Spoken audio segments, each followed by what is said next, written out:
He conquered nations, burned cities, and ruled the greatest empire on earth. No king fights like him. Kings feared him, armies obeyed him, history remembered him as unstoppable. When the music plays, you must bow. But one night, a dream shattered his sleep, and no man alive could explain it. Fuwaka. No king has ever asked such a thing. Let all the wise men of Babylon be executed. He threatened death, demanded answers. Take me to the king. Power can command armies, but it cannot command God. He built a golden idol.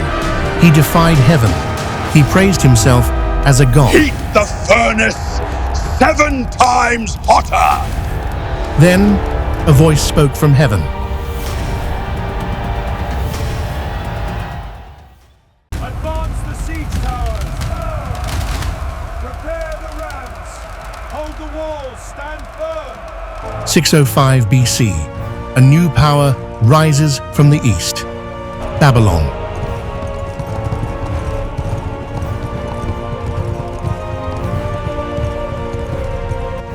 No king fights like him.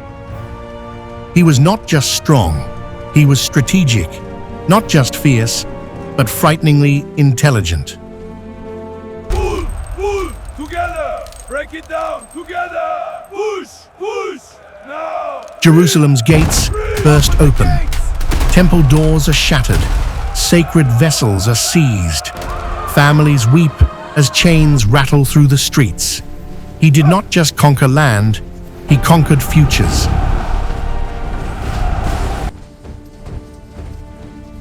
Among them, 4 names history would never forget.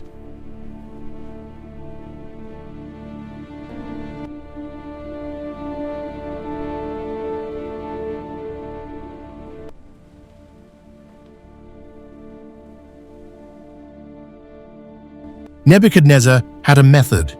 He didn't destroy gifted people. He rewired them, changed their language, changed their education, changed their diet, changed their names. The court official smiles with quiet pride, certain of the outcome. 3 years, he believes, and they will think like Babylonians.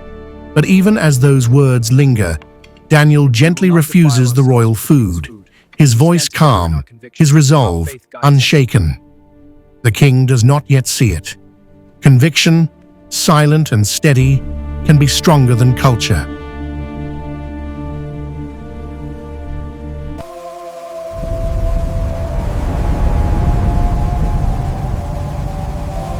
Night rages outside the palace as thunder rolls across the sky. The king jolts awake, drenched in sweat, terror still gripping his chest. His voice shatters the darkness as he calls for the magicians. Bring the magicians! Somebody! And they rush in, anxious and trembling. What is that? Tell me my dream and what it means. He demands the impossible, not only the meaning of his dream, but the dream itself. Silence spreads through the chamber. The magicians glance at one another, fear rising, and one finally admits that no king has ever asked such a thing. Fury ignites. No king has The ever king's asked threat such a thing. falls like a blade. I know. Guards step forward. The air tightens.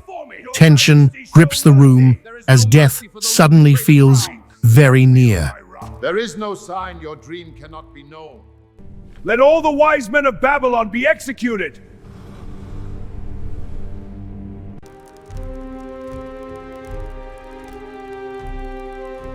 Torches flare as soldiers storm the streets, doors shattering, scholars dragged away, and fear echoing through the city. Steel flashes, and the king's deadly decree spreads like fire. At Daniel's house, the threat arrives, sword drawn. Yet where others would panic, Daniel stands calm. He does not beg. He asks, Why is the decree so urgent? It comes from the king himself. We must act now. Learning the reason for the king's fury, he listens, thoughtful, while others tremble. Take me to the king. You? Yes. Quiet confidence, not pride. Faith. In the throne room, the king paces in restless fury as Daniel enters alone, unchained and unafraid. Before the watching court, he asks for time to reveal both the dream and its meaning. Murmurs ripple as the king studies him, weighing his courage, testing his resolve. You have until morning.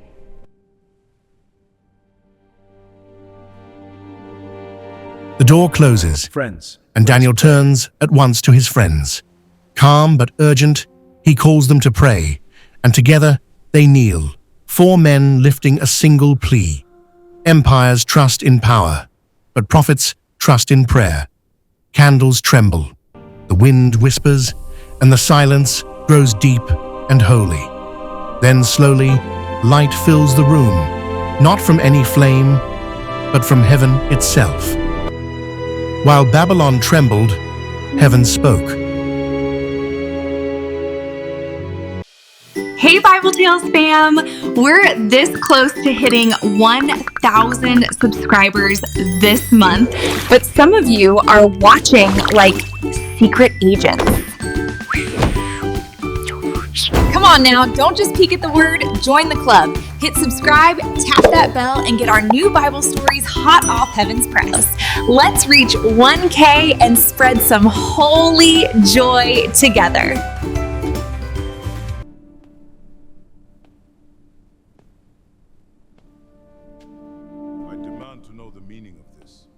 The dream is revealed as Daniel stands before the throne, calm, certain, and ready to speak what heaven has shown him. You saw a statue, O king.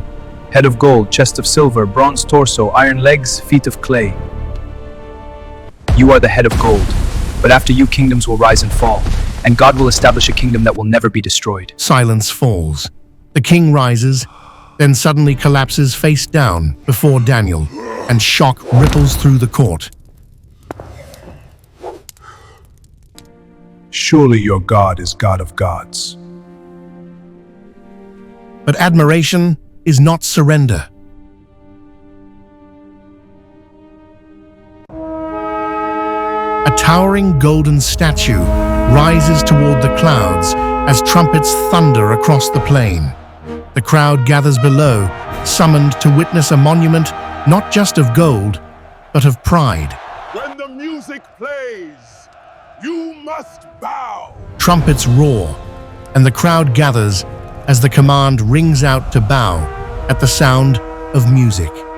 The moment it plays, the masses fall as one, all but 3 figures standing unmoved: Shadrach, Meshach, and Abednego.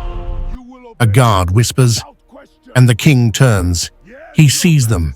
His eyes widen, his jaw tightens, and with rising fury, he commands, "Bring them." Bring them. Yes, my king, at once.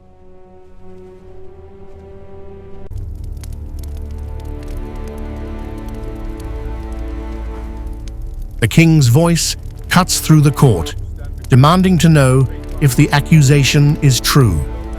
Calm and unshaken, the 3 answer that their God can save them, but even if he does not, they will not bow. We will not bow. Murmurs ripple as the court realizes what they have just witnessed. Defiance spoken to a king's face. Rage grips the throne. The king trembles, fury blazing in his eyes, and his command thunders across the hall. Heat the furnace 7 times hotter. Flames burn so hot! All the night! Flames roar like a dragon, heat so fierce that soldiers collapse as the 3 men are thrown into the blaze. The king watches, at first satisfied, then puzzled. He squints, leans forward, and suddenly rises, shock breaking through his voice. Wait, Were there not 3, did we not throw but 3 now men there in? are 4. Within the fire, a radiant figure walks beside them. The flames whirl and surge, yet never touch them. The court falls silent, awestruck, as a greater power fills the furnace. The fire burned their ropes, but it could not burn their faith.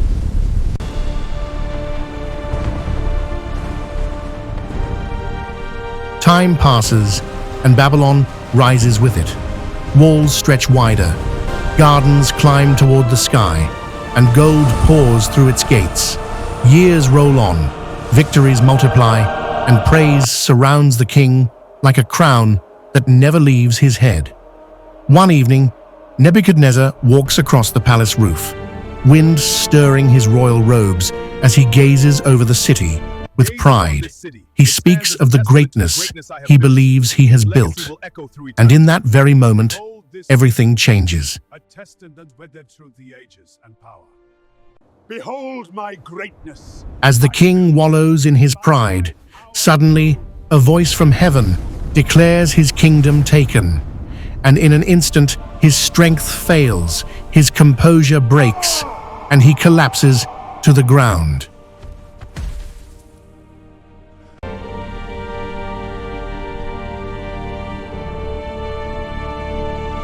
The crown falls into the mud as horror spreads through the guards.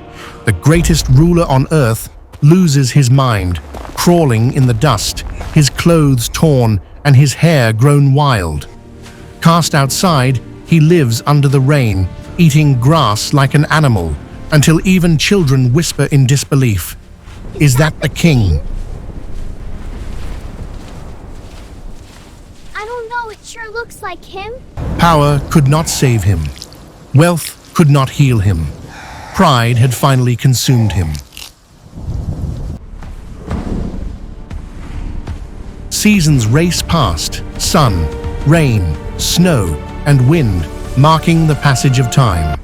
His hair grows like feathers, his nails like claws, and his eyes, once fierce with power, now stare out empty.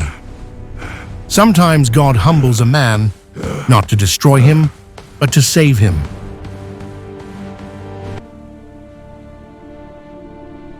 One morning, everything changes. Nebuchadnezzar lifts his eyes, and sunlight touches his face. Tears gather as a whisper escapes his lips. Heaven rules. Light floods the moment, his gaze clears, and the mind once lost is restored. Oh my, look! It's really him! Unbelievable! I can't believe it! The palace doors swing open, and officials stand in stunned silence. The king has returned, yet he walks differently. No arrogance, no fury, only quiet reverence shaping every step. I praise and honor the King of heaven, for all his works are truth, and those who walk in pride, he is able to humble.